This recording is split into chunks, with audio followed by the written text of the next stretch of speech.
Hello everybody, and welcome back to OMB Reviews. I am the critic who is a cynic. How is everyone doing this evening? Welcome back to the One Man Low Council and to episode 254 of the Welcome to Asgard podcast, because yes indeed, the show is a podcast, which reminds me to shout out Toph Morris, who is a $5 backer over on Anchor.fm. Tonight, we'll talk a little bit about the box office. There's been a lot of different things going on with that.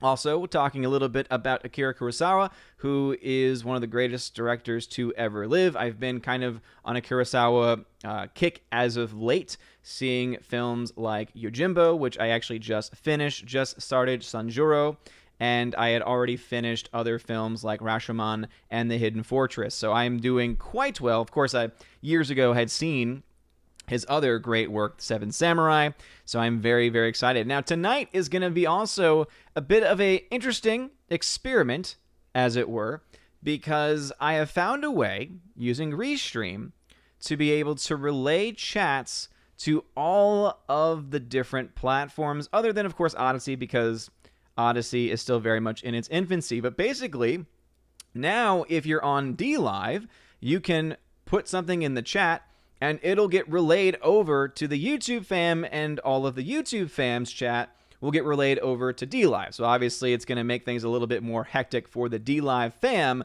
but I think it is a cool thing because now y'all can actually communicate together. Not only that, I've also set up a channel on the Discord server, which is called Livestream Chats, where it will also be able to follow along with the chat as well. And I have it set up where it should be able to notify me when the tag Odin question is used. So it'll be very interesting to see how all of this plays out. Obviously, there's a lot of things that could happen. There's a lot of things that may not happen, but it's fun. It's exciting, and I can't wait to see exactly how things happen. So it looks like the only way to make it work over on the Discord would be to put the @ symbol, which you do not have to do, but anyway, could be fun. Let me see. Peabody says the DLive is not up. Let me refresh. DLive is indeed up. DLive is indeed up. It is indeed running. I'm looking at it right at this very moment. So you're wrong, sir. Anyway, thank you all very much for being here this evening. Let's go ahead and talk to some people. We got Orange Eye Reviews, who is here at 644, saying this is weird but cool at the same time. Yeah, seriously, it is kind of cool, the fact that you can be on Discord and take part in the conversation. You can be on DLive, take part in the conversations. It's a way of uniting all of the different groups together. And as I said, the biggest change really is going to be for the DLive community, because it's already been so few people in the chat over there. But if they want to continue to watch on DLive, they can. And now also they can put into the chat, and they can also be able to get their voices heard. I will say, though, if you're on DLive and you want your comment read, you will now also need to put Odin question, all one word, Odin question, because then it'll highlight and I will be able to read it. And so that's going to be the only major change really, is for the DLive fam. So again, apologies to that, but I figured might as well try it out. Might as well just see how things go. And of course, we do also have the Odyssey fam looking at the second angle camera over here, going through the other OBS studio. We got ZK Man, Bifford the Hobbit, talking over there. Bifford the Hobbit says that his favorite Akira Kurosawa film is Akiru. I have that movie. I'm so excited to eventually watch it, because it's been a movie that every time I try and find films to show my students, especially films that deal of moral questions, that one always pops up. Every single time, that one always pops up. So thank you very much for being here today. All right, let's see. Snortopupus Cuber's in the chat. What's going on? Says, hello, humans and other quitters. What's going on? We got Tina B, who is going to probably be driven more crazy by it. But basically, just look at this. Anytime you see the Restream bot, it's going to be posting a chat that had been posted either on the Discord server or on DLive. and you can communicate with them. It's obviously not going to auto-populate any channel names because they're on a different platform, but at the very least, you can still see their comments and have some type of communication nonetheless. I'm sure that it'll all work itself out. And if it's too much of chaos, then I can obviously turn that feature off. It's not that big a deal. Basically, I found the feature through because I'm looking into potentially doing some changes to the formatting of the show. Not like time or anything like that, but using different software programs so I could potentially, if I ever wanted to, have a guest on the show, I'd be able to do so relatively easily. And so I'm looking at a couple of apps. One that has a lot of potential for me is one that's called actually Melon, and it's actually Streamlabs Melon, and so it's integrated with the Streamlabs community. And so they actually recently added a feature where you can get your alert boxes and stuff like that going directly through that platform. So I think that's actually a pretty cool thing to see. I haven't made a decision based on anything yet. I think that tomorrow, because I have a free trial of Melon, I think I might use that to stream to Odyssey tomorrow just to see how things go. I'm looking at that, and then I'm also looking at Restream Studio since I already use Restream. If I were to get the higher end version of that product, which I think is like $14 a month, it would allow me to stream also to Odyssey at the same time and not have to do the double setup like we're doing right now, which some people may not like, some people may like. I don't know. But anyway, those are things that are going on in this brain of mine, so I'm going to play around with those in the Good Morning Asgard podcast streams because I feel like that's the perfect time, right? It's laid back, it's chill, we still get to talk about stuff. But what's cool also about those other platforms I just mentioned is that I can highlight messages. It lets you see where I am in the chat. It lets you see what comment I'm seeing in the chat as well. And I know a lot of people have already had this with StreamYard, but I've never really been a fan of StreamYard. I think StreamYard's a great thing to use when you're first starting out because their free option offers a lot. But when you are integrated so much into OBS and Streamlabs OBS like I am, you don't want to lose a lot of these core features that exist. And so I'm trying to find the best way to integrate both of them together without losing some of the things that I personally enjoy the most about the platform itself. All right, let's see. The K-Man was in the wrong place, but that's totally okay. The Hunker Chunker Funker Monkey, what's going on? We got Andrew Hoyle in the chat. Good evening to you. We got Mr. Peabody in the chat as well. Hail to you, good sir. Again, Empress of the Universe Tina in the chat also. Mr. MH in the chat. Hail to you. Glad to see you here. Soul Extraction, another member on the channel. Thank you so much for being a YouTube member. I appreciate it. Orange Eye Review says, hail to the chat and to the All-Father. Thank you very much. Robert Frey in the chat. What's going on? Bryant Barth also in the chat. We got Laura in the chat. What's going on? How's it going? She says, hail chat at work, so I have to listen on the down low. Okay, I won't tell anybody. Brian Barth basically already answered that question. Forever Sci-Fi says, hail all, hail to you. JKD Buck 76 says, and we're live. Yes, indeed we are. James Dachier also in the chat. 13th Warrior, who's a member on YouTube, says, salutations, people and bears of the chat. Thank you for being here. J. Alex McCarthy Jr. says, howdy, Odin. How's it going? How's Thor? Only 4 weeks left of IT training. I feel like this is the IT training that will never end, but I'm glad to hear that there is at least some end in sight. So congratulations on that.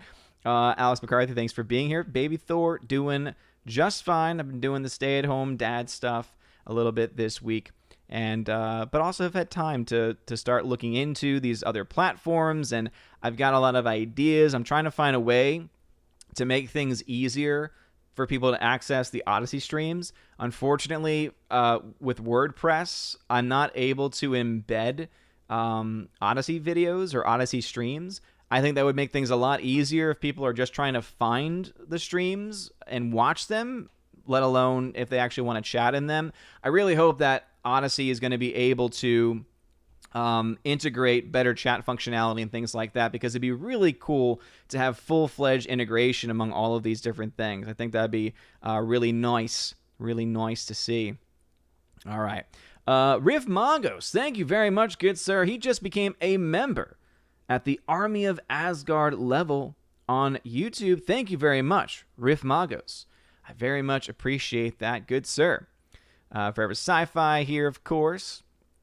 Nathan Slade Taddian says, I love it that Disney lost to A Quiet Place Part 2. Nobody asked for Cruella. You're right. Nobody asked for it, and the box office spoke very clearly on that. Quiet Place made about twice as much more than Cruella. Cruella cost $100 million. A Quiet Place Part 2, technically, according to sources, cost around $61 million. The reason why some have pointed it out and have asked, because in my box office breakdown I did recently, I mentioned A Quiet Place Part 2 costing $17 million, and they kept saying that's the cost of the original. I didn't get that from the original. I'm not one where I just Google search something and then boom, whatever the budget Google tells me is what I put in there.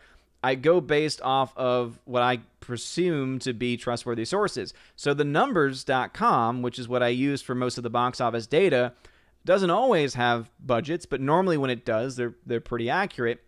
And on the numbers.com, last time I checked about an hour ago, it still had it listed. It said it was 17 million. So my guess is that there's a range on there. I did see after the fact, though, during further research, most places are indeed saying it costs around 61 million, but still, it cost $40 million less than Cruella did and made twice as more. I think the statement absolutely still stands.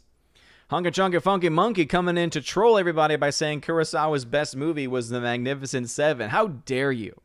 How dare you say that, Hunky Chunky? How dare you troll like that? Seven Samurai is the correct name you're looking for. Evan S. is here. We got Soul Assassin here as well. Peter Parker. What's going on, Peter Parker? Hey, Peter Parker. Gosh, I never want to do that voice again. That's my Brie Larson. Hey, Peter Parker. Anyway, be sure to smash that like button too. We got 49 people watching on YouTube. Thank you very much. 4 people watching on DLive. You guys are all freaking amazing, beautiful people. And we've got the 4 people watching over on Odyssey. So let's see. Wrong Think is watching over on Odyssey. And Wrong Think says, live streaming on Odyssey. Wow, I know, right? It's a thing. It's a thing, and I'm very excited for it. I had to have a different webcam set up just to be able to make it work with my normal streams, so I hope to be able to integrate it into my regular streams in the future. And I'm still looking at platforms. Mr. Roy over there as well. I love Cabbage saying Odyssey users have higher IQs, experts say. Ah, is that what they say? Biffer the Hobbit says that Cruella was very good. Interesting. I have heard some people say that they did like it. I have heard it. I have heard people say that they enjoyed it. Here's my thing. The beginning of the movie has been floating around. All right, the beginning of the movie, the origin story of Cruella, why does she hate Dalmatians, is out there. The video is there for everyone to see. Here's the issue. It is one of the dumbest things I've ever seen in my life. Not only do you have really terrible CGI dogs and little Cruella holding what looks to be a CGI dog as well, you then also have them randomly running up to Cruella's mother, who's just randomly standing next to a cliff, and then they push her over the cliff. And that's why she's evil. That's why she hates Dalmatians. Is this supposed to make us feel like she's somehow a likable character, or we can understand her? I'm sorry. She wanted to kill Dalmatians. She wanted to kill dogs. There's no coming back from that in this fictionalized universe. Obviously, in real life, there's opportunities for redemption, but in this fictionalized universe, for them to make a backstory as stupid as that, look, you can like the movie all you want. That origin story, though, no, that's not good. Dark Shadow Logan, thank you very much for being over on Odyssey. And then Alex Brown over on Odyssey as well. Thank you very much for being there.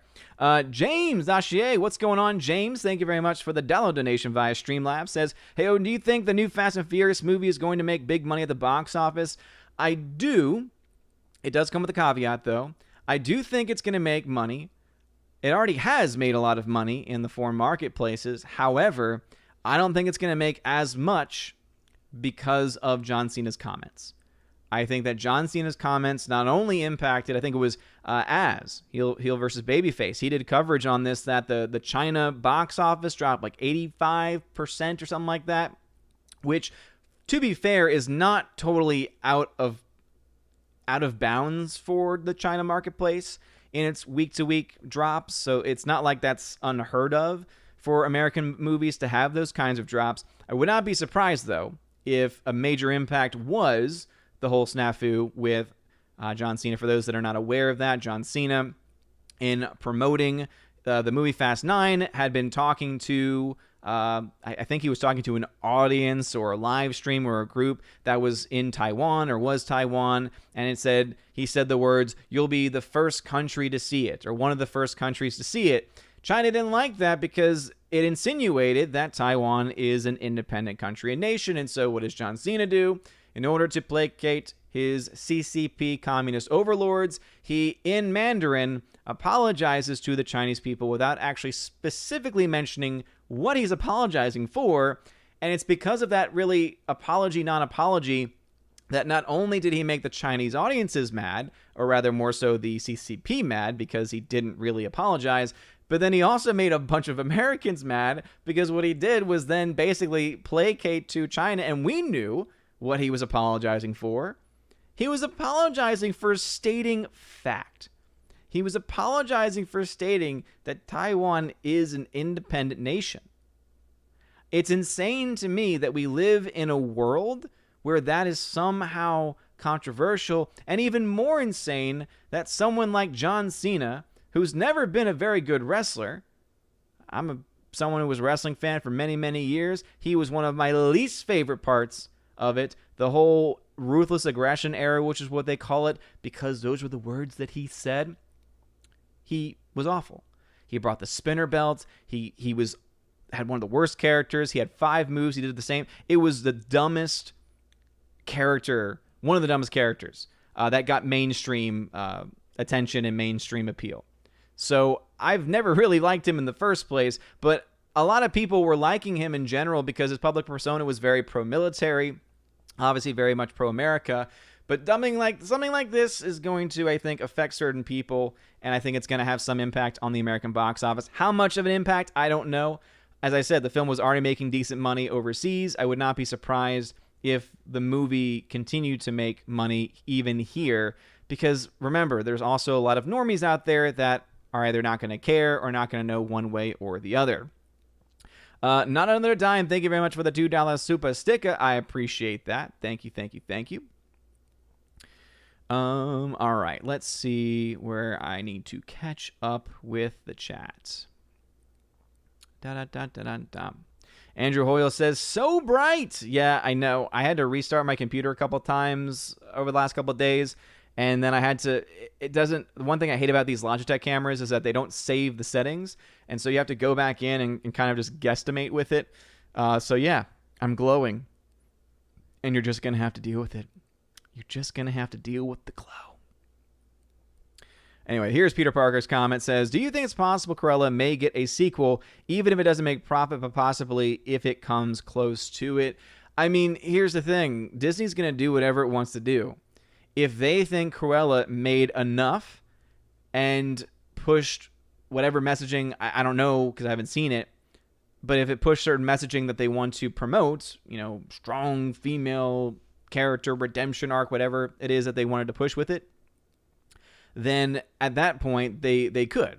We've already seen this happen before, where they've had movies that, based on the box office numbers, were not that impressive, and yet they've talked about and pushed forward sequels and spin-offs and things like that. So I don't know. I haven't seen the movie, so I can't say if it even sets itself up for a sequel or not, but they'll do what they want. We all know that when it comes to Disney, losing money is not a reason for them to not do anything, because they've lost money on so many things and yet continue to move forward.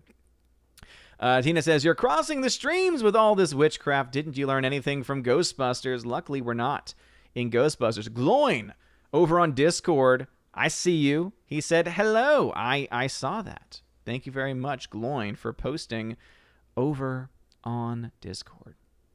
See, look at that. I can see and talk to people all over the place. It's crazy. The Nerdporial Lifeform, thank you very much for being here, sir. Orange Eye Reviews as a member says, this is the best thing since the Slinky. Is it? Is it really the best thing since the Slinky? That's saying a lot. That's saying quite a lot right there. Peter Parker coming in again saying, your thoughts on the Batman Bring being postponed again. Rumor due to first screening. The director was pissed on how bad it came out. Yeah, it's a rumor. And I have come to the position where whenever things are just described as rumors, I'm now more than I was before, more willing to just say, no, I'm just not going to buy into it. Now, that does not mean that it's not going to happen. That does not mean that it's not going to be true, because some rumors do end up panning out, obviously. We saw that happen a lot with Star Wars rumors, Doctor Who rumors, and things like that. But in general, I kind of try and stay away from them now, because I feel like we get so many rumors now. It's like we're in the hyper rumor age, where everything, because people don't want to take any responsibility, don't want to take any stock, they just put the rumor label so that they can say whatever they want, even if they have a source or don't have a source. So I'm personally not one for diving into that. At the end of the day, as long as the movie comes out and it's good, that's all I care about. That's all I care about. Let us see. So yeah, I saw Peabody's comment there. But again, if you're over on DLive and you're new, and again, if you're on DLive and you're new to what's going on right now, I know not everyone's going to be happy with the new chat layout because you're getting all the YouTube comments, but it does allow you to see what's going on YouTube. Just know, as long as you put Odin question, all one word, Odin question, if you put that on DLive, if you push that, even if you're on the Discord server, as long as you put those two words together, Odin question, just like it says down here, it'll highlight orange, and I'll be able to still read your chat. So I'm still going to read your chat. The DLive fam is still strong. It's okay. It'll all be okay. Philly to Hobbit Allen. I feel like you're all over the place. Let's see. All right. Let us see. Robert Frey is here. Let's see. Yeah, the DLive stickers and stuff don't appear through it, which, to be honest, I'm kind of okay with, because that could definitely cause some issues down the road. Alice McCarthy says, software, you say? Today I began learning about software for the next 3 weeks. Well, that sounds like a bunch of fun. If you're checking for cookies over on DLive, it's not going to work out for you. The cookies is a YouTube exclusive. It's just because of the way the bot works. Peter Parker says, any possibility you may collide with Robert Meyer Burnett? He has mentioned how he likes your box office report vids, and on one of his vid mentioned he's more than welcome you to join. Hey, if he were to ever reach out and say, hey, you want to come on a show or something, I would be down. The issue when it comes to scheduling things with me is that Baby Thor's in the world, and Baby Thor is taking a lot of my time and my attention, and rightly so. Also, of course, I need to make time for Freya as well. And I'm also being in summertime, trying to be very active in the hours that I do have some free time and to myself. And so the last couple of days, because I've had other things, I haven't been able to commit to my full schedule that I have planned out for the summer yet. I've been falling behind on a couple of things, but I've been working a lot on trying to, do different things with the YouTube channel. Like obviously the restream chat thing being one of those things to work out. And again, tonight's just a test run, and we'll see how it goes. We'll see how it works. I personally like it because now it means I just have to check the one chat. It also means if at any point the chat jumps on me and I see chats that have been skipped, it means that I should theoretically be able to go to the Discord and actually catch up with any comments that may have been skipped. So again, there's these obviously there's the benefit to it. I think there's more benefits, at least on my end. I know that for anyone on DLive, when you're used to only having 4 or 5 people talking, I know that is definitely causing some issues. Unfortunately, with the way the bot works, I can't shut it off in one direction or the other. but we'll see how it goes. And thank you very much for being patient, D-Live fan. But just do know, I will still see your comments. Obviously, I know it does impact conversations, but usually when I look at the D-Live chat at the end of the night, it's very limited in conversation for the most part. So I figured this would be at least a way that you could interact with a much larger group like the YouTube group, because all you would need to do is just tag those channel names that you see pop in through the Restream bot and be able to talk to them. I don't know. It seemed like a good idea at the time, so we'll see. Hunker Chunky Funky Monkey says, less Kurosawa talk, more Parasite. God, trolling. G-Mikey76, my favorite Kurosawa movie is Magnificent. No, sorry. This was the joke. My favorite Kawasaki movie is Magnificent Seven, in honor of Stephanie B. That is absolutely a Stephanie B. worthy comment. Fantastic. Thursday Warrior says, speaking of Kurosawa, make sure to watch Ran, an amazing cinematic spectacle. Yeah, that's one I actually had not heard of yet before. Had not heard of that yet before. Not compared to a lot of the other ones, that's for sure. Nathan Slay says, what do you consider the best film to bomb at the box office of all time? I think Shawshank and Fight Club are up there for me. Well, I don't know, because I don't have their numbers in front of me. I don't know if those films necessarily bombed, because remember, too, if films make a lot of their money back, but not all of it, I don't consider that to be a bomb necessarily, depending on how far off the mark they are. Because, like, for instance, a film like Shawshank, that's made back its money in spades because of all the people that have bought the Blu-rays and the 4Ks and collector's editions and all the stuff that came, because that's one of the most beloved films to ever exist. And I would say Fight Club is in a very similar position. In recent memory, when I started actually tracking the box office, I can say my favorite film that did full out bomb at the box office itself was Blade Runner 2049. It made next to nothing based on and connected to its budget. Mr. Peabody, thank you very much for the ice cream donations. I appreciate that. You see, yeah, those still show up over here. Those still show up. Thank you for the 2 ice cream donations. I very, very much appreciate that. Thank you, thank you, thank you. All right. Let us see. Rob D says, hey, Odin, Black Widow underperforms. Do you think Disney will make major adjustments to their film sector for the next 2 to 3 years? I think they're already doing that, because I think all studios are. I mean, Disney itself has already kind of let the cat out of the bag by saying they're going to focus more on streaming. So I think that that's already in the process of happening. If Black Widow underperforms and even maybe potentially bombs, that's when they start to... If that were to happen, then I think we might start to see some people get shuffled around at Disney. I think that you could see some people get fired, some people just get shifted, be given the ceremonial position, as it were. I think that would come into play at that point, for sure. Super Anime Gamer says, hey, what is up, my dude? What is going on, Super Anime Gamer? Thank you very much for being here. And also, Not Another Dime, thank you for that thumbs up. I very much appreciate that. As Snortapoopas had at one point said, woofy. Please spare to smash that like button if you're watching over on YouTube. And also, make sure to light up that fire button if you're watching over on the Odyssey platform. Also, if you're on Odyssey, please put @Odin at the beginning of your comment, or hyper chat if you want to have a comment or question read. Dark Shadow Logan, thank you very much for the hyper chat over on Odyssey, says Cruella de Vil also means cruel devil. She was never created to be sympathetic or redeemable. Exactly. And this just goes to show how creatively bankrupt Hollywood is, especially Disney. Because they have gone to the point where, one, they don't even know that.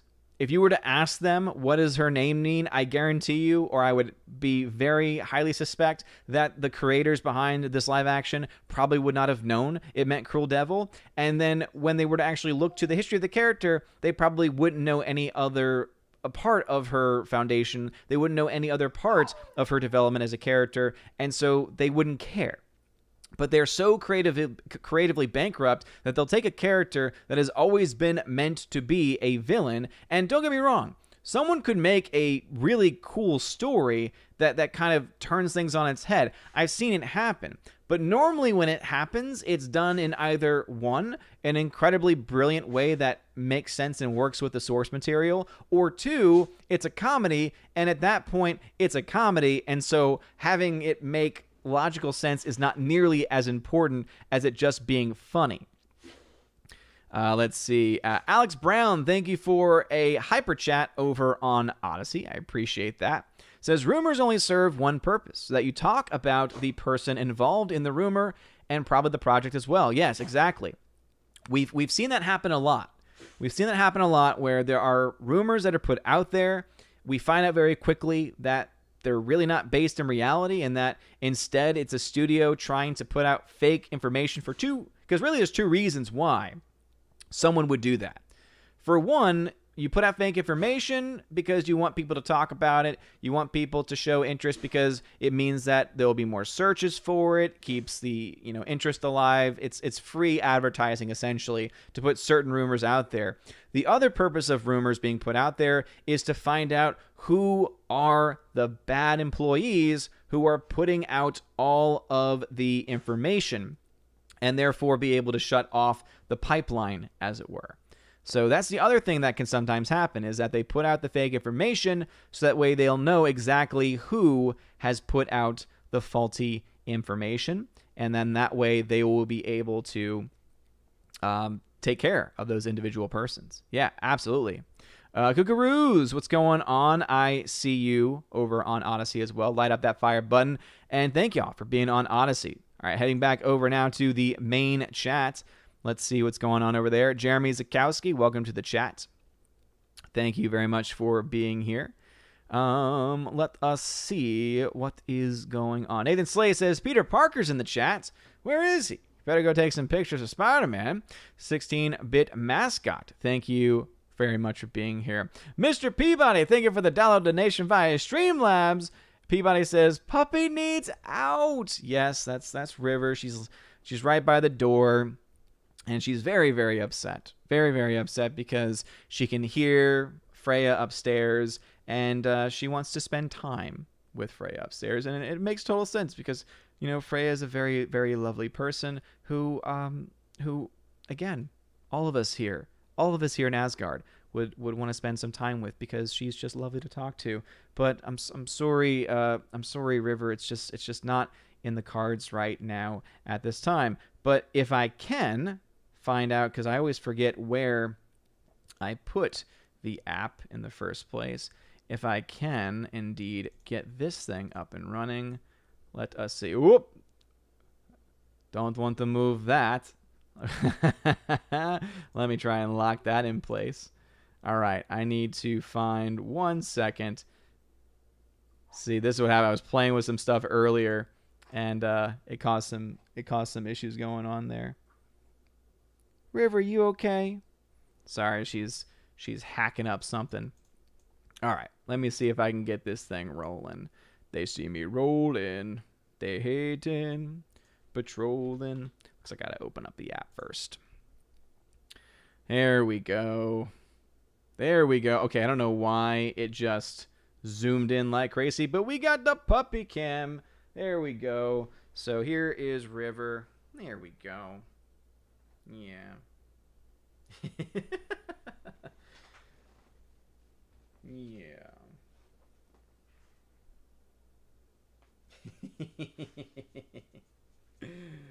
All right, and then there's Willow. She also wants some attention.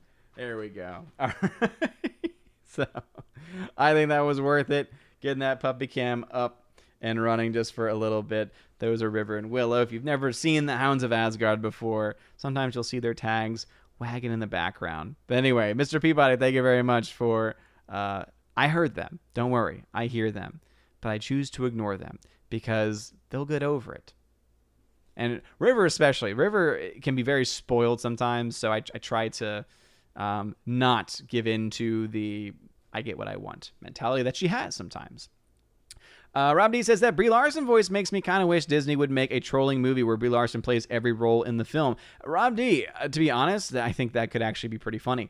Just another red shirt. Hail to you. Thanks for being a member here on the channel. Bruce in the chat as well. Alice McCarthy says, you will never hear me say I like Cruella. Read the plot. I give it a big old nope.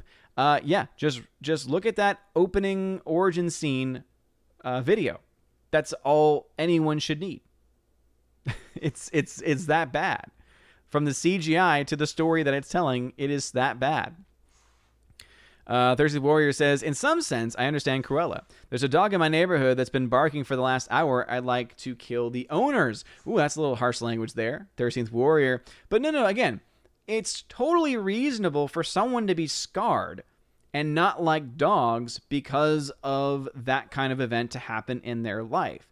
But when you already have an established character and now you're trying to save her, redeem her, and so you're writing a story, for anyone to say, you know what, here's an idea I have. How about instead of her just being evil, how about instead we get some, we get some Dalmatians to push her mother off a cliff. If I was in the writing room for that, by the way, I'm sorry for that voice, I would have been like, are you serious? Your origin story for Cruella, you want a Dalmatian to push her mother off a cliff to her death?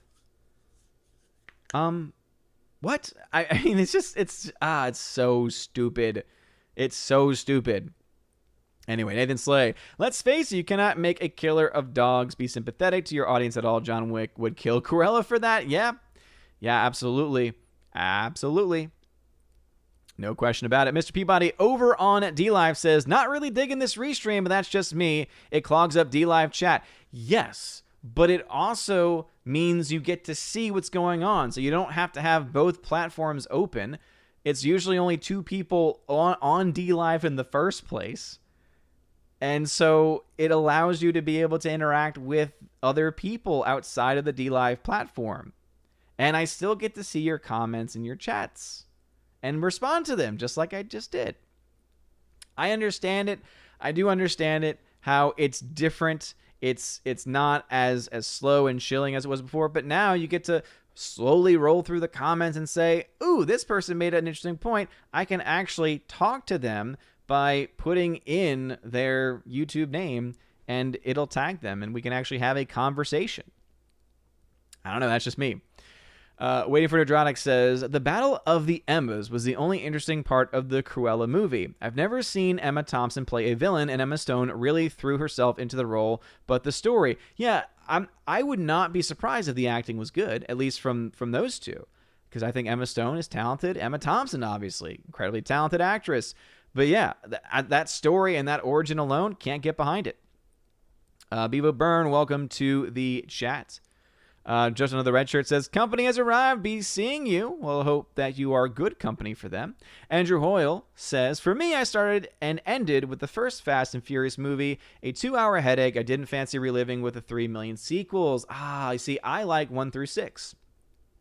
I think 1 through 6 are good films. Not, again, by good films, I mean entertaining films that I enjoy, films that I'll rewatch again. My two favorites, Fast 5, I think is just the best movie all around. My favorite is Tokyo Drift because it's just so ridiculously amazing in so many different ways.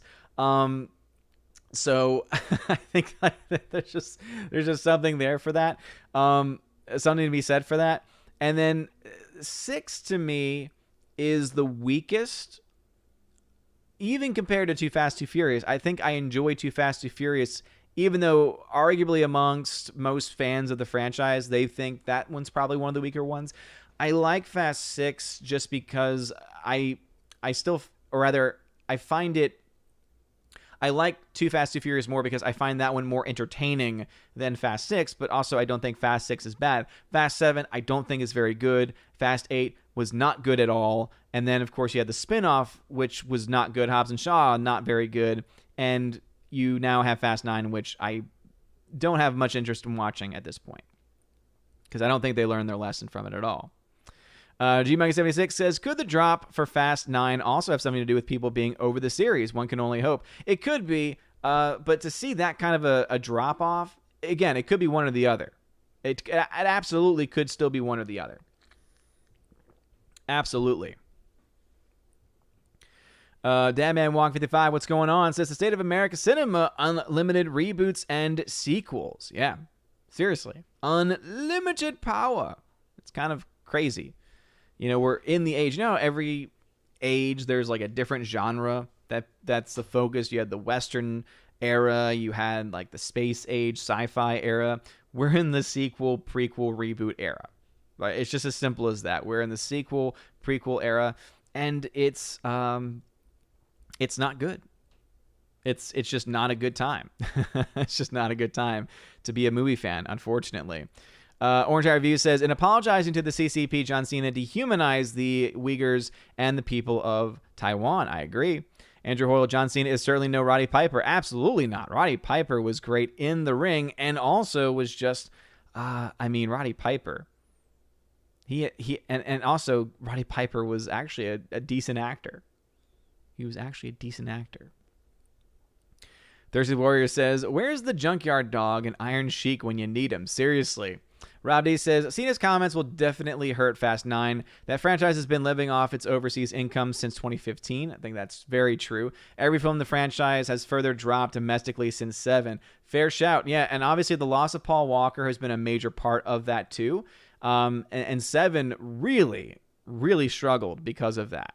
And obviously, I mean, he was the lead in the franchise from the very beginning, and to have him not be a part of it was obviously going to damage it in many ways. Similar to how we could look at The Dark Knight, having lost Heath Ledger leading into Dark Knight Rises, obviously led to The Dark Knight Rises being pretty bad. You know, pretty bad. Let us see. Peabody says, I suppose if you're on your phone and only have one stream up, it's good, but I don't like it. Well, again, if you have both streams up, then yeah, but the whole thing now is that you don't have to have both streams up. Because if you're watching on D Live, because you get a better stream, now you get access to the entirety of the chat.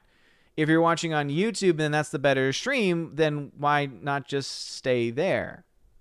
You know, the whole reason why I even streamed to D Live in the first place is because I wanted to give people a alternative that they could go to.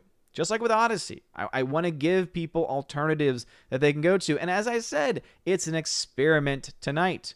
And it sounds like there's a couple people, one of whom is there all the time, you, Mr. Peabody. And then there's a couple others who I don't ever really see being major players on the D Live platform who are saying a lot of negative things. And I'm like, wait, I never even really see you on the D Live platform, and yet you're the one who's being very vocal. Again, not you, Mr. Peabody, because you're always on D Live. But I don't know, it's just kind of odd for me to hear that as such. I think that it is something that is more of a benefit than it is not. But I'm obviously more than open to listening to people and to acting accordingly. But I definitely do like certain aspects of it because it allows me also to stay focused in one place instead of having to jump around to more platforms than I need to. Let me jump over to my, let's see here, my Odyssey fam really quickly. Bifford Hobbit posted a YouTube link. I don't know what that is. Alex Brown says, I love Odyssey. I love Odyssey too. I think Odyssey has a lot of great qualities. It's growing tremendously as well. So very, very excited. Very, very excited to see how that grows the platform. By the way, there will be a stream tomorrow morning, 8:45 a.m. Eastern. I know, early, but it's the Good Morning Asgard stream. And we'll be playing around with, don't worry, nothing chat-wise, but the way that I'll be streaming it, I'll be playing around with, I think I'll be first playing with it's an app called Melon. And again, it's from Streamlabs, and it's one of the browser streamers similar to what you would find with a StreamYard or with a Restream. I, again, have a free promo with it, so I'm going to see what I can do with that. And who knows, maybe I'll be able to bring somebody on or test things out. test things out as we do things. Alrighty then. Let's see. JKD76, John China done messed up his career, at least for a bit. Because here's the thing. I don't think he really angered that many people in Hollywood. Because now he's trying to play by the company line. So who knows? Gomer Cal79, what's going on, good sir? Alice McCarthy says, I like Cena during the Thugonomics days. I didn't. It was so cringe. It was so cringe to hear him try and rap. And his moveset still sucked. So I strongly disagree. John Edgar, welcome to the chat. Snorter Poopa says, oh, I thought you were glowing because you were expecting. Ah, yes, of course. Of course. Forever Sci-Fi says, you can't she me. You can't she me. Lord. Let's see. Laura says, is bright and shiny. If you haven't seen Bubble Boy, wow. I have seen Bubble Boy. All right. If a lot of people are disturbed by this, then let me configure this then. Let's see. Where did we go wrong? It's not any different than what it normally is. Okay. I don't know why it does that. Sometimes that's okay. There we go. Now it's not as shiny. Hopefully that makes everyone happy. Oh, man. Alrighty. Let us see here what is going on. Zach Gregg, what's going on? Good, sir. Glad to see you here. Let us see. I love I'm not gonna say it. Gomer Cause 79 says, I only believe what I can. I don't believe people to begin with generally. Yeah. Especially track records. If someone has a track record of putting a lot of rumors out and very little to show for it, I don't think that person's trustworthy. Forever Sci-Fi, Odin letting all the D-Live riffraff in here. Yeah. Again, there's so few people that actually watch on D-Live. This allows them to be seen by the main audience and communicate with the main audience. I don't know. I think it's a good thing.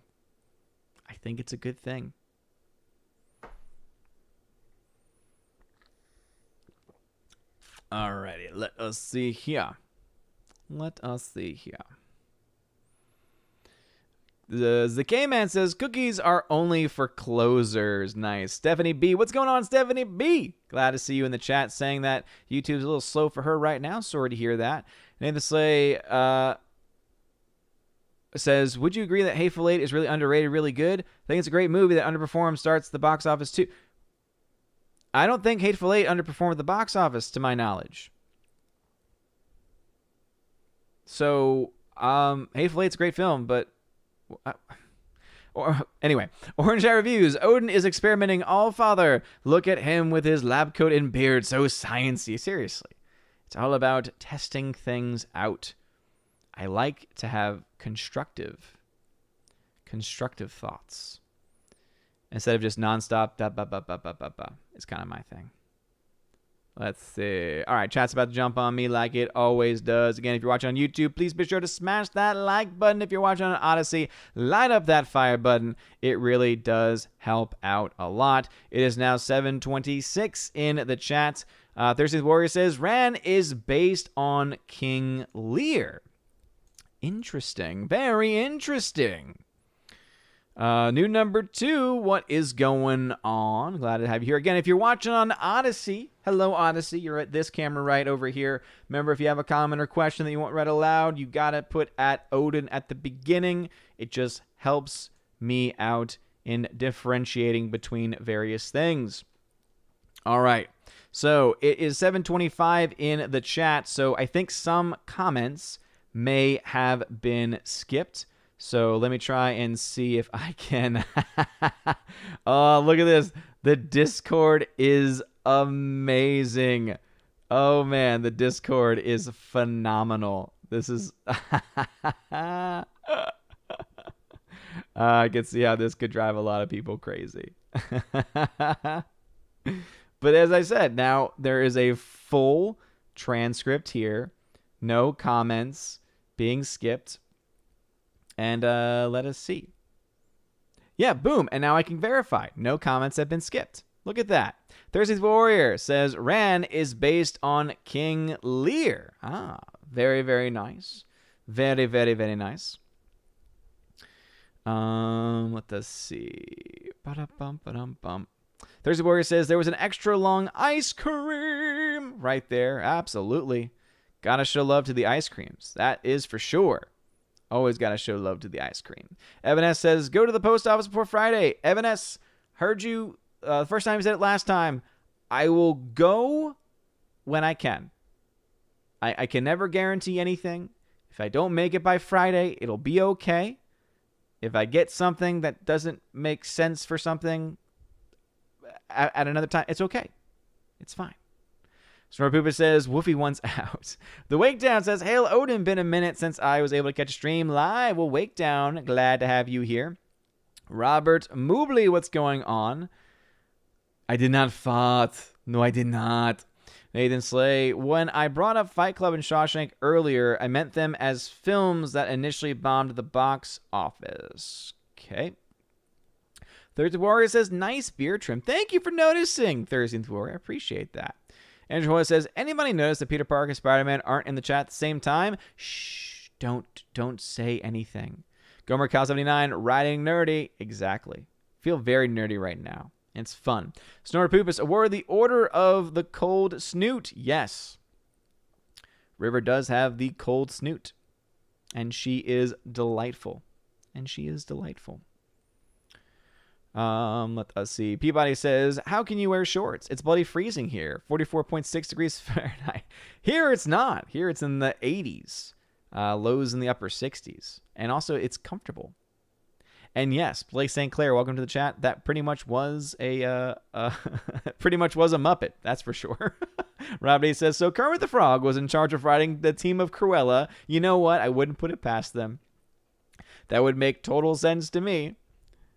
Thursday Warrior, at least the Dalmatians didn't use an AK to eliminate her mother. Yes. Now, you see, that would have been great, though. That would have been fantastic. Seriously, that would have been amazing if that had happened, though. That would have made the movie worth watching. If instead of the dogs just pushing them over, that would have been fantastic. ZK Man says, I would have pulled a Jameson in Spider-Man and laughed the person out of the room if they gave me that plot idea for Cruella. I would have done the same exact thing for sure. Let's see. Philly the Hobbit, Alan, over on D-Live.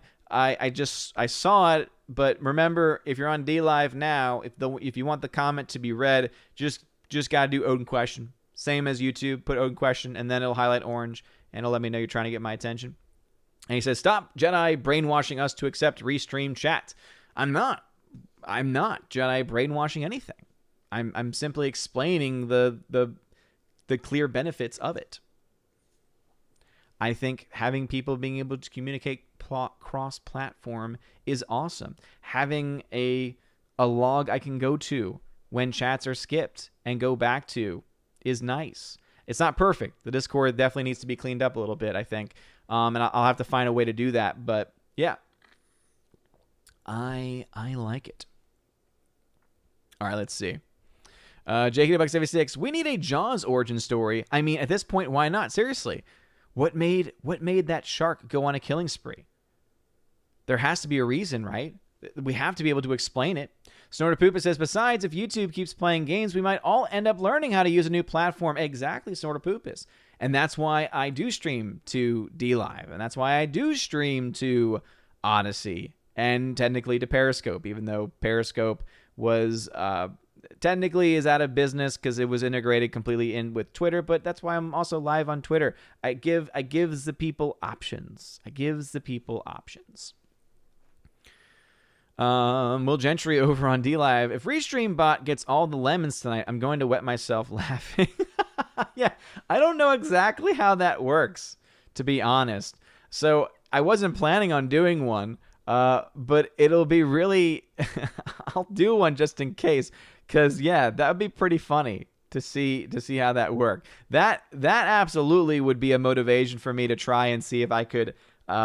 get DLive out of that mix, but Oh, man. Oh, man. Gomer Kyle 79 says, isn't Nanny McPhee a villain? I guess it's dependent upon how you look at it, for sure.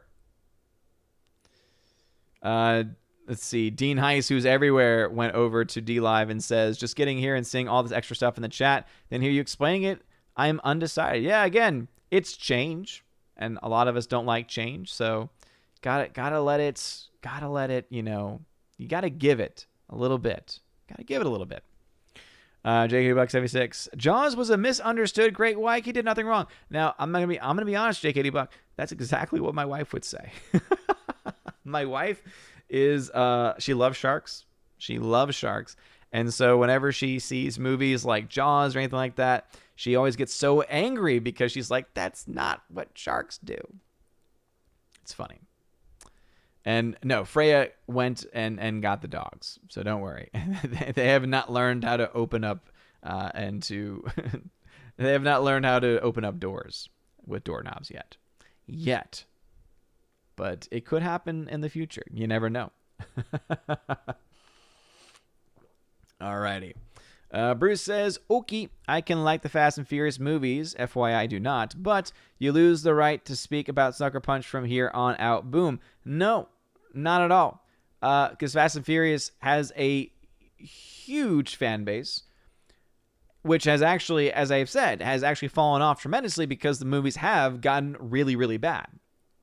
They've never been Shakespeare. They've never been objectively good movies, but they have been entertaining. Sucker Punch is not a good movie, nor is it entertaining unless you like watching scantily clad women, which again, some people do. I personally do not think that is a good moral reason to enjoy a film. That's just me. That's just my take on it. How 3000, what's going on? Glad to see you here. Let's see. Gomercow79 says, in the 80s, we did do remakes, but we made the OGs better than they do now. Well, I mean, obviously, every genre, every decade, every movement still had some, what's the word I'm looking for? Some variation, right? Some variety to it. But you also did have overarching themes that existed. I mean, we still today, we have original movies coming out.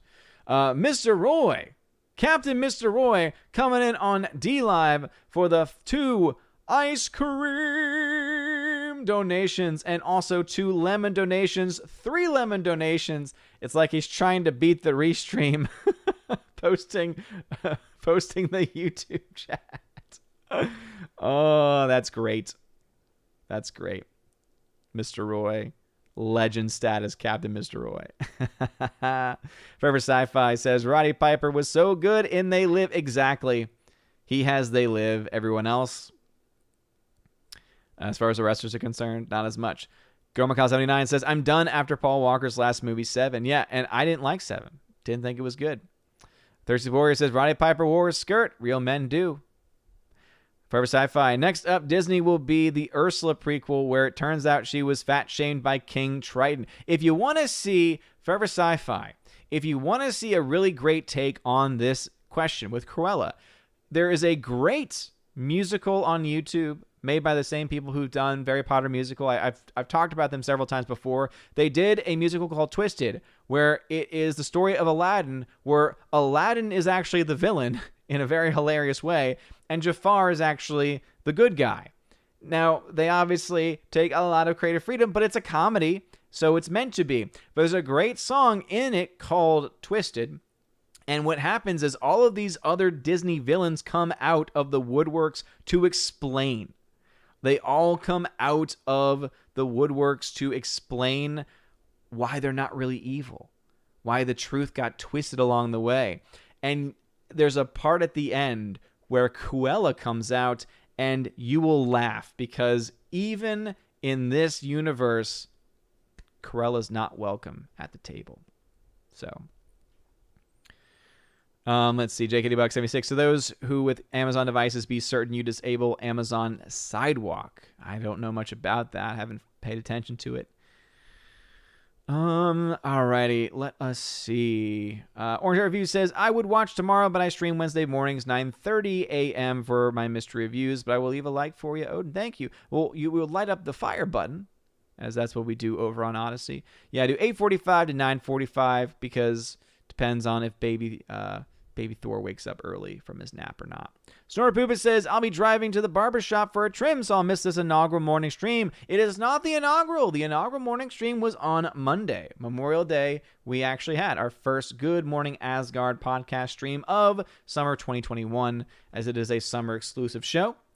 So tomorrow will be our second episode, which will technically be episode 9 of the the Good Morning Asgard podcast. Forever Sci-Fi says, the last time I watched wrestling, Andre the Giant was in it. That man was a treasure. Yes, he was, but man, yeah, it was a while back. Thursday Warrior says, welcome to the Batcave. Darn right. Rhaegar Targaryen, what's going on? No, I have seen Bubble Boy. I of course have seen Bubble Boy.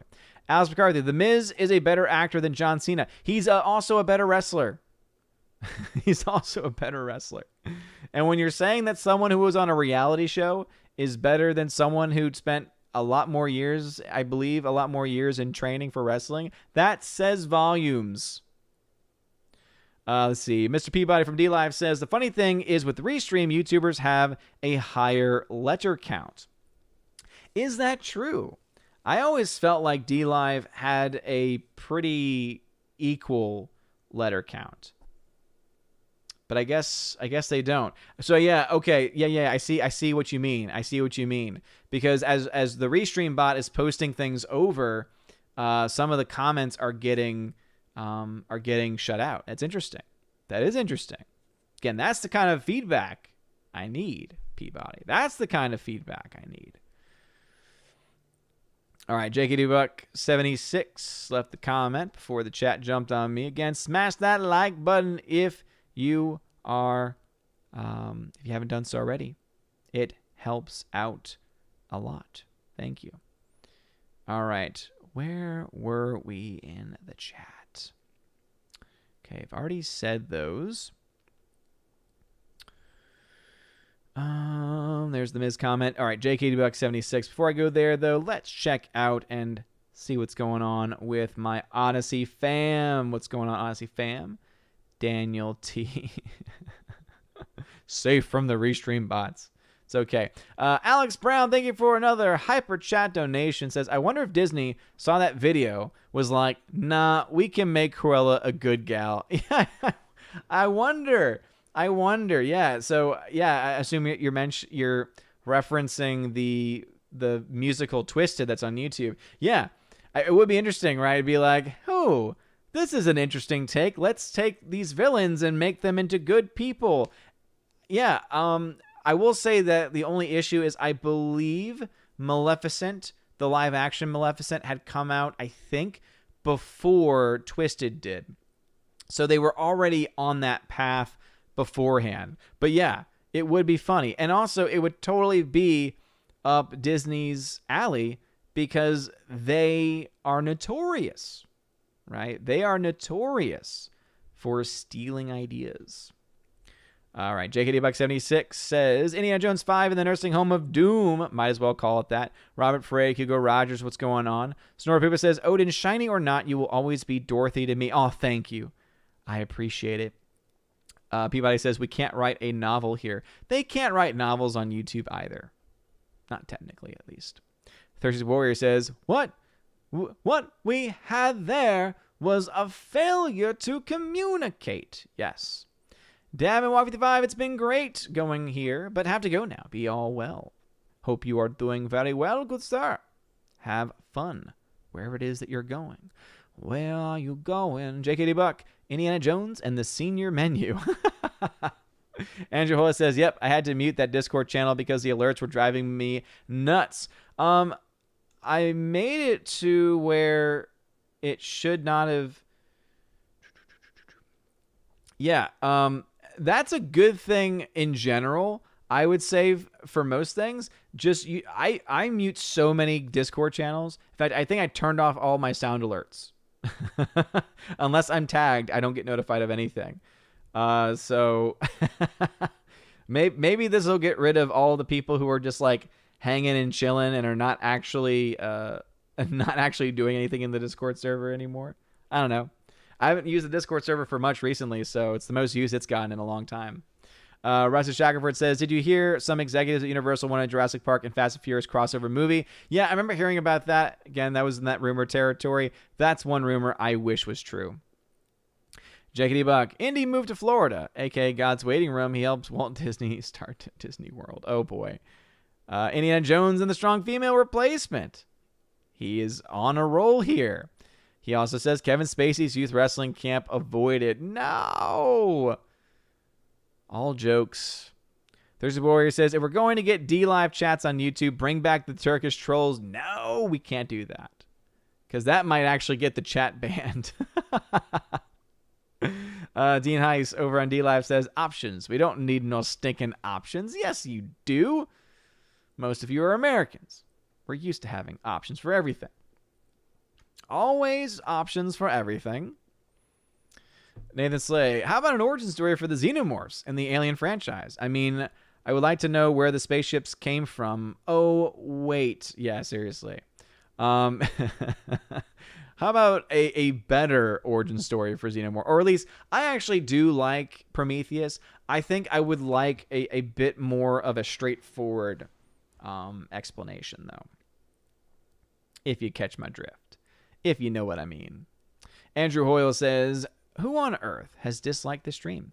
It's like this totally unknown person who kept messing with the splat button on Odyssey the other day. Yeah, seriously, Andrew Hoyle. Don't remind them. All right, it hurts my feelings when they do that. JKD Buck 76. Indy hides in the trunk of a Ford Pinto and it gets rear-ended. Indy blows up with it, but then survives because he was wearing fireproof clothing. And it'd be the same logic they would use as to how he survived in that refrigerator after the atomic bomb went off. 13th Warrior. Land sharks don't say candygram, ma'am. Soul Assassin, a Jaws origin story with a young Jaws named Bruce who sees his mom killed by Quint and forces Bruce to take it out on society. Yes. Don't give them ideas. Don't give them ideas. Soropupus, Jaws' mother was a goldfish who was sold to humans in a pet shop and ended up flushed down a toilet. That explains the rage and hatred for humans, and also it establishes in this universe that goldfish can somehow transmutate into sharks. G-Monkey 76. I don't blame sharks for attacking people. I mean, if a stranger shows up at my house wearing a Speedo, I'm going to attack them too. Or even more so, I wouldn't blame a shark if a person is bleeding and then they're like, oh, food. It's kind of their thing. The R. That's a new name. The R. Thank you very much for a $10 super chat. Says, for your next DiGiorno's, God bless. Thank you very much. God bless you, good sir. Absolutely entering into that pizza fund. I appreciate that. Tina says, Fast and Furious has a fan base. Oh, I guess they did. Drive faster, faster. They did. And I can say that their fan base was a lot bigger than some other fan bases of franchises that you're fans of. Tina, just gonna put that out there. G-Bucky 76. I don't blame sharks for attacking people. Oh wait, I already got that one. 70B just put no. JKD 76. Whoa, Ghost Shark sounds awful. Can't wait to see Ghost Shark. The Wicked Plumber jumping in. Going to Streamlabs. Thank you so much, dude, for donating via Streamlabs, man. It really does mean a lot. Wicked Plumber, thank you for the $35 donation via Streamlabs. Says, no fancy message to put here, just enjoying the content and the chill stream. Well, thank you very, very much for that. I really do appreciate it. Wicked Plumber, you're a legend, dude. Thank you. Thank you. I appreciate that. That also will go to the DiGiorno Fund, and it also will help in the process of figuring out which of these other software programs to get. Again, probably going to try out Streamlabs Melon tomorrow because I've already been able to upload a couple of videos, and I think I can actually make it look, at least in the very beginning, mostly like what my stream looks like. But obviously once it's live, it'll be a bit different. The only thing I want to make sure I can do is record it locally, just in case there's any issues, and also to have a higher quality, because obviously no matter how good a system is through a browser, you're always going to have compression and everything like that. So, which is why I'm very much based on trying to do everything OBS as best and as most as I can. Orange Hat Review says, animals in nature do not know the concept of murder. They operate on instinct. There were 2 perceived exceptions. They are currently in the Field Museum in Chicago, the Ghost and the Darkness. Interesting. Yeah, no, exactly. Yeah, it's really not the shark's fault. Orange Hat Reviews. It's not a skirt, it's a kilt, sicko. Robert Frey. My reaction to Sucker Punch was, how can a movie kick so much butt and simultaneously suck so bad? No, it was so bad. So bad. Alrighty, let us see. Chat, I think, is about to jump on me like it always does. Again, if you're on YouTube, smash that like button, please. And light up that fire button if you're watching over on Odyssey, because I'm about to head over to the Odyssey fam. Let me just find where I left off in the YouTube chat. By the way, also, happy birthday to Tom. It's Tom's birthday from Midnight's Edge After Dark. Happy birthday to Tom. Okay. Kitty Bear Transracial Orc. Welcome to the chat. Saw that name and was like, I gotta read it. All right. We're caught up there. Let's head over now to Odyssey fam. And no updates on Odyssey. So Odyssey fam, thank y'all for hanging out, for being awesome. You guys rock. Alrighty, 802 in the chat. Blake St. Clair says, good morning, Asgard is back, but will Asgard movie mornings be returning also? So Blake St. Clair, at the moment, the plan is just twice a week on Odyssey, Good Morning Asgard. However, there is a practical reason why. The Good Morning Asgard podcast works really well in the 45-minute to an hour and 15-minute format. It's a decent length podcast, decent length discussion to be able to go over whatever it is that's going on a given day. The reason why the movie mornings can't come back, at least for now, this year, is because I am stay-at-home dad for the summer. And if and when, because there's a good chance over the summer, baby Thor will be in a daycare to help socialization and develop skills, things like that. Once that happens, then I won't be the stay-at-home dad, in full mode stay-at-home dad mode anymore. And at that point, then my mornings will be much more open, which means that we can then talk about bringing back a Good Morning Asgard, or rather an Asgardian movie morning stream. That's right. I forgot the name of that was Asgardian movie morning. So that is something I'm totally open to. I just don't have the time right now. I have thought about trying to do one on a Saturday morning, trying to get one on a Saturday morning at some point in the future, because, that'd probably be the best time that I could do it. But I would say bank more on that being a possibility once daycare becomes a factor. Let's see. Marby Dog says, Utah, Arizona, New Mexico are beautiful and cinematic. Can we use their landscapes to replace Hollywood, California? Dude, Marby Dog, this is the one thing. So, we've made mention to the couple of the topics that we were having tonight. But going to Kurosawa for a second here, one of the reasons why I've really loved the work that Kurosawa has done. And before I go into that, Dean Heiss, thank you very much for the 4 ice cream donations over on DLive. I appreciate that very much. But one of the reasons why I so greatly appreciate what Kurosawa has done in his movies is that everything feels authentic. When you look at the sets that are built, when you look at the landscapes that are used, it looks and feels authentic. I feel like I'm looking at not actors in a movie, but people in a certain time in history living out their life. And there's a power to that. There is a power to that Hollywood and the movie industry used to be able to do effectively, right? They used to be able to build these stories, build these universes, and have them be so believable, right? You buy into it, right? Escapism, the very nature of escapism, to escape into these worlds, some of which didn't ever exist, right? They were pure fantasy, like Star Wars, or other universes that did exist, like many of the films of Kurosawa, where they existed at certain times in history. And I think that that's one of the greatest things about his work, is his use of practical effects, of on-location filming, on having the actors themselves do their own stunts. It's based on just what I've seen in the movies themselves. And I really wish that Hollywood could go back to that. I really wish that Hollywood could go back. And you just mentioned Utah, Arizona, New Mexico. They could make some beautiful films on location in those various states. But they're not.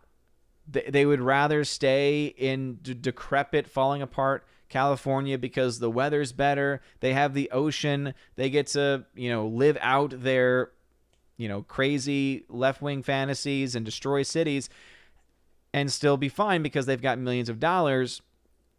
And all we end up doing are getting people put on sound stages, some of which the technology has been pretty cool in their development, but still everything is now essentially artificial. Even stuff that looks real isn't. And just going back to Hidden Fortress, which I watched recently by Kurosawa, the scene and sequence when the two peasants are running up that hill with the rocks and they're sliding and falling, and it's hilarious. And then you've got the general who comes in and had the other alternate pathway. Like, all of that was not just funny because of the writing and because of the actors and because of how everything was framed, but also because they were actually trying to go up an actual mountain. In today's world, it would have been like a small piece of it would be real, and even the real part would probably be fabricated, and then everything else would be green or blue screen. And that's one of the biggest problems with Hollywood today. Everything is so artificial. Everything is so artificial that when you look at these movies, it just gives you a headache. And it just frustrates you because we know that people have the capacity to make some really cool looking stuff, and they're not. They would rather go and take the easy path, which still costs insane amount of money. People always say, oh, it's more expensive to do practical. Have you seen how much it costs to do CGI films, to render those effects, to get the computers to be able to render those effects, to get the engineers needed to render those effects? Perfectly honestly, I think that you could have a movie made, have it made side by side. One team gets to do it practically. One team gets to do it with CG, with like the top-notch stuff in both. To be honest, I don't think the cost difference would be very different. That's what I personally think.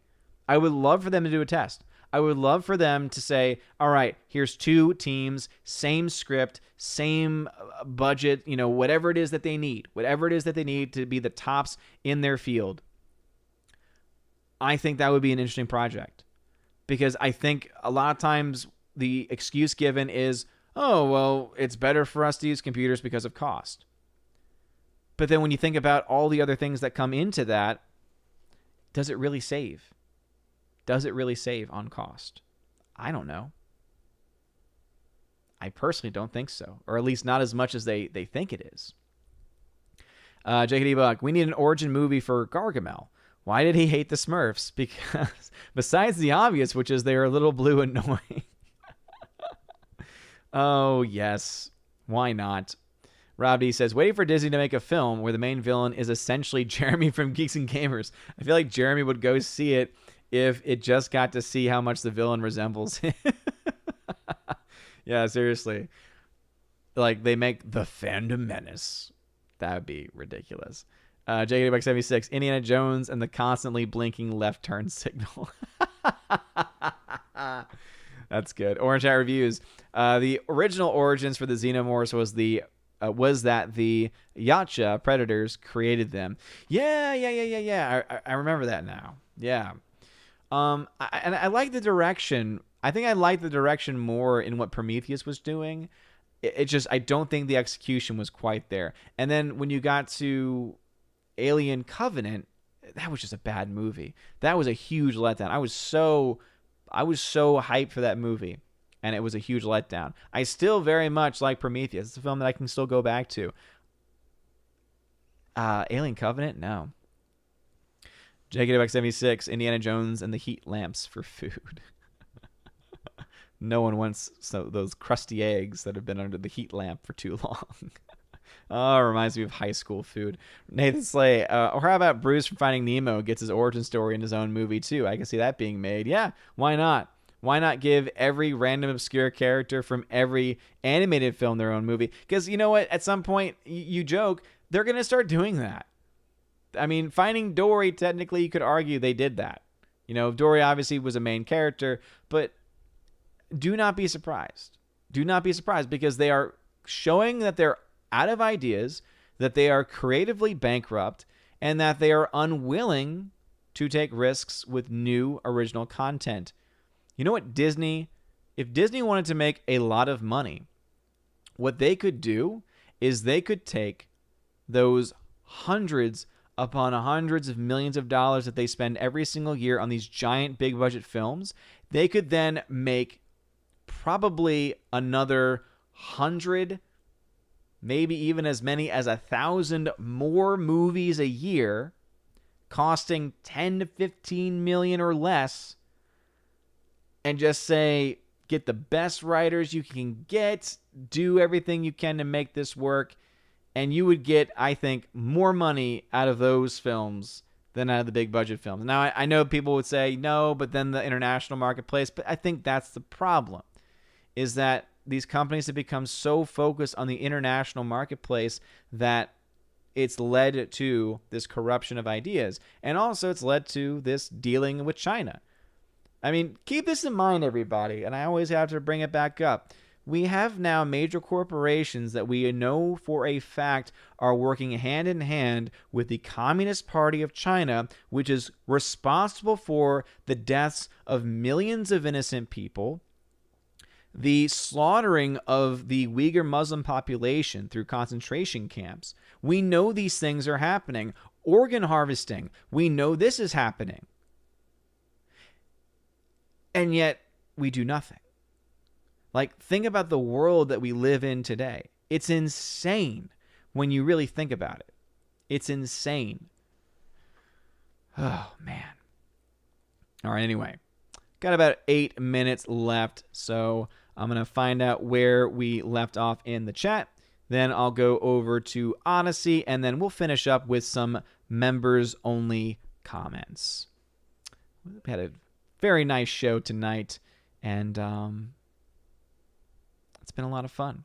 And don't forget, the fun doesn't stop here. Tomorrow morning, Good Morning Asgard podcast, going to be a lot more chill. If you're one of the D-Live fam, it's going to be a lot more chill tomorrow. If anything, it'll just be looking a little bit different because we'll be testing out some different software possibilities. But I'm excited.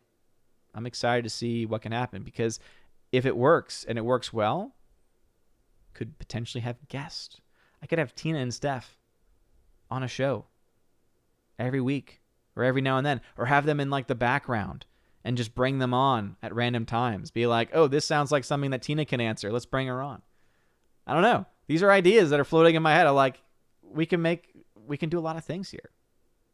A lot of things. A lot of fun. And I'm sure Tina was just like, excuse me, we're doing what? Alrighty. So let us see. It looks like Odyssey fam is just chilling. Thank y'all very much, Odyssey fam, for just chilling tonight. I'm going to go ahead and finish up over on YouTube. Alrighty, let us see here. Wicked Plumber says, no legend, but I'll at least know the money went towards the pizza you'll be eating on Friday Night Tights. That's a fair point. Now, every time you see me eating pizza, you'll be like, one of them at some point I'll have had a hand in paying for. They've been out of my croissant crust. They've been out of my croissant crust. And I think that it was meant to be limited, and then it did so well, and so they produced a lot. And now it's been replaced in the stores with this new flavor, which is the hand-tossed pepperoni. And I'm like, no, this isn't the same. I felt like Greta Thunberg for a second. I was like, how dare you? How dare you take away my croissant crust? Just like that. Oh, man. All right. Let us see. Stephanie B, I saw that she said she's still working mornings, and hey, that's okay. It's okay. Jacob by 76, the three amigos, Caitlin, Demi, and Elliot. Thirsty Warrior, even more than the realistic settings, things like the psycho shower scene were horrific without seeing the knife actually pierce skin. That's artistry and using people's own imagination in the movie, and using the brilliance that was that score. That score wasn't made on purpose. That score wasn't just coming into existence for no reason at all. It didn't come out magically. They were like, what chords can we hit at this moment that's going to create a visceral feeling and emotion from the audience of what they're seeing? You know what the scariest part of Psycho is? It's not even that. Sarcastic Warlock, thank you for the support over on D-Live. But it's not even that shower scene. The scariest scene in that movie is when the cop is walking up the stairs, he's turned around, going back towards the stairs, and then all you see is the open doorway, and then out of nowhere, you see, boom, Mrs. Bates, obviously, again, spoiler warning, you see Norman come out in the wig, and then it's not right away, it's that you are visually seeing it, and then all of a sudden you get hit with the and that is the most terrifying part of that entire movie. Psycho absolutely is a masterpiece, but that scene gets me every time, even though I know it's going to happen. And then they do that really cool him falling down the stairs shot. Great film. Great film. All right. JK76, the only true Alien movies are Alien and Aliens. The rest are soulless cash grabs. Yeah, I would definitely agree with that for sure. Orange Eye Reviews, it also makes more sense that Predators created them because of how they react. If a Predator-Alien hybrid is created, they call it an abomination for a reason. That's a good point.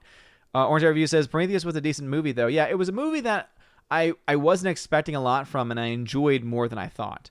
JKD Buck, we need a Captain Hook origin story. Like, before he had a hook, he was probably called Captain Hand until he got the hook. Well, I guess you you kind of got a little bit of that, I think, in Once Upon a Time, the show. But, yeah, that's the kind of ideas that they're doing. Yeah, and Bruce, I did indeed see your comment pop up on the YouTube from the Discord.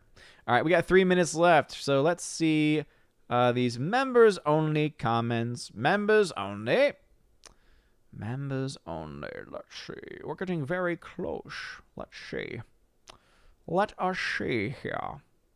My name is Sean Connery. JKD Buck says, we need a Mala Ram origin movie. He was a nice man prior to Temple of Doom. Probably a school teacher who finally snapped. Tina V says, you do realize 70B works weekdays. Snap out of it. I know. But as you all know, that's also the only time I can stream extra. So, but no. Tina. So when I was talking about having y'all back behind the scenes, I mean, like, if we're going to try it and experiment with this stuff for the morning shows, and if you're available, right, or if someone else is available, right, that would be a way to experiment with it. But I'm saying is that at some point, if it works really well and I really like the integration, I would be bringing into this main show, the one that we're doing right now, and then for this one, have y'all in the background and just like be bringing y'all in every now and then. New number 2 says, really could use an origin story for Lord Farquaad from Shrek. Sort of Poopa says, Tina says, I have to wake up when? Again, I think y'all misread it. I think y'all misread what I was saying. JKD Buck, Larry the Cable Guy, Health Inspector, needs a grifty reboot. Okay, he didn't tag me, but this is a great comment, and I want someone to actually look into it. It says, Odin, how many pounds of pizza have you consumed on screen by this point? If someone wanted to go back to every Friday Night Tights that I was on where I actually had pizza, I always have 3 pieces of pizza of the DiGiorno. Sometimes I think there was a time when it was like a Red Baron here and there, but typically it's been DiGiorno's. Find out how much those weighs, and boom, you could figure that out pretty easily, I think. 70B says, got my nephews, got to cut out. Ooh, 70B, absolutely take care of those nephews. We are wrapping up here, though. Let's see. Store Poopa says, and Martin Balsam doing The Fall. Yes. Martin Balsam doing The Fall in Psycho. Yes, absolutely. And the music in the background. Oh, man. Oh, boy. Faux Nemo just got in on D-Live. He's like, I just woke up. And I bet he's just like, what have I gotten myself into? But here's the thing. You can now see all of the YouTube comments. And now I can see all of the D-Live comments all on YouTube as well. That's why I like it. Not everyone's been a fan, though. JKD Buck, John Cena's new name is John China. Tina B says, oh, I got you. I think I've been sipping on a julep, and all this tech stuff is making my head explode. Yeah, so basically, if you're around in the mornings as we're trying out this new software, I might send you a link. I was going to do that anyway, Tina, because I do want to try and use one of these platforms for the next Chosen stream. So that way we don't have to have y'all just in a box. It gives us more abilities to do different things in that case. But I would like to try that out, even if not live on stream at some point. So at some point, me, you, and Steph can just work out a time where I can send a link and we can just see, because I know that typically with the Chromebook, sometimes there can be issues joining, because I remember one time we tried StreamYard, it didn't work very well. So that's something that we could try out, I think, to see if that could work, because I think it would be a cool thing to have. The JK Buck 76 says the HAL 9000 from 2001 needs an origin movie. Yeah, seriously. I'm afraid I can't allow that, Dave. JKD Buck, the Care Bears need a gritty reboot. J.J. Abrams can ruin it. Man, oh man, JKD Buck has been filled with one-liners all throughout the evening. But with all that being said, that is going to be a wrap for tonight's episode. So I want to say thank you to everyone out there. YouTube fam, y'all have been great. D-Live fam, I know it's been a struggle. I know it was new, and I know it was different. It seemed like it worked pretty well for the YouTube fam. I don't know how well it worked for the D-Live fam. I'm not getting very good vibes from it. And then for some people on Discord, because they had their notifications set a certain way, it wasn't working very well for them either. But anyway, it was a test run. I'm going to look back at some point tomorrow at the footage and look at different things and make a determination. So it's not something that's a permanent thing.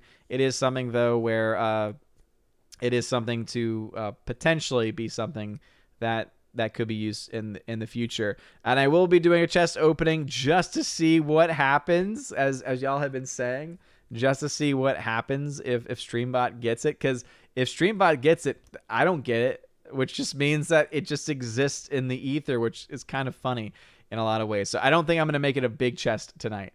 Because of that, I don't want Restream to get all of y'all's all of y'all's crypto. But before I head out, I do want to, of course, shout out my YouTube members, because one of the things you get as a YouTube member, if you are at the Army of Asgard level and above, is your name gets shouted out at the end of every live stream. So a huge shout out to Riff Magos, Wicked Plumber, Mr. Buttcrack Media, Sean McD, Mondo Spieler, Gomer Kyle 79, Your Muslim Uncle, Kara Tharp, Eric Jewett, Rich the Savior, Dadman Walking 55, M. Tack Shark, Forever Sci-Fi, Rosie G12, Andrew Hoyle, Eric K, Orange Hat Reviews, Adam Avery, Jay Stowe, and Aiden Vickery. You guys are all amazing and beautiful people. And also, just as a reminder, there is a morning show tomorrow. So tomorrow there is a Good Morning Asgard show. It'll be exclusive over on Odyssey. So be on the lookout. I'll try and get that link posted so that way everyone has access to it. And it should be a lot of fun. It should be a lot of fun tomorrow. And we'll be trying out a new platform. And we'll see how it goes. But anyway, you guys seriously have been all amazing and beautiful people. And if you are watching on Odyssey, y'all stick around because y'all do get a little bit of extra. By the way, the May patrons and Subscribe Star peeps, y'all get one last shout out today since today is the processing day and I don't actually get my updated list of people until usually June 2nd. So I'll get a June video up very soon, which reminds me to shout out Washington Madranda and also to shout out, I'm forgetting Don Bruno de la Mancha. I knew the de la Mancha, but I forgot the Don Bruno. So anyway, you guys are awesome. So think about joining tomorrow, 8:45 a.m. Eastern tomorrow start time. And it should be fun. It should be fun. So thank y'all very much for your love and for your support and for your patience tonight as we try new things. Anyway, with all that being said, y'all, I'll have a wonderful rest of your evening. And as always, God bless. And now for a huge shout out to all of my Patreon and Subscribe Star members for the month of May. Ali C83, Andrew Hoyle, Biffer the Hobbit, Brian P, Dion, Divex, Enrique Evangelista, Father Christopher Miller, hail to you, Father. Father Damian Cook, Garrett Searles, Inflamed Wood, It's a Trap Productions, Jason Clark, Jacob Juice, Jeffrey Toone, Jonathan Carney, Laura the Modern Major General's Story, Mad Mitch Dunaway, Mike Jackson, Mr. Peabody and his evil twin with the beautiful hair, On to June, Orange Chat Reviews, Out of Step with Reality, Priscilla Hall, Riff Magos, Rosetta Udden, Steve Glasker, Miss Martin Muses, Theodore Bendon, Tina Bojan, and Tina B. Thank you all very much for being my Patreon members this month. I really always appreciate you.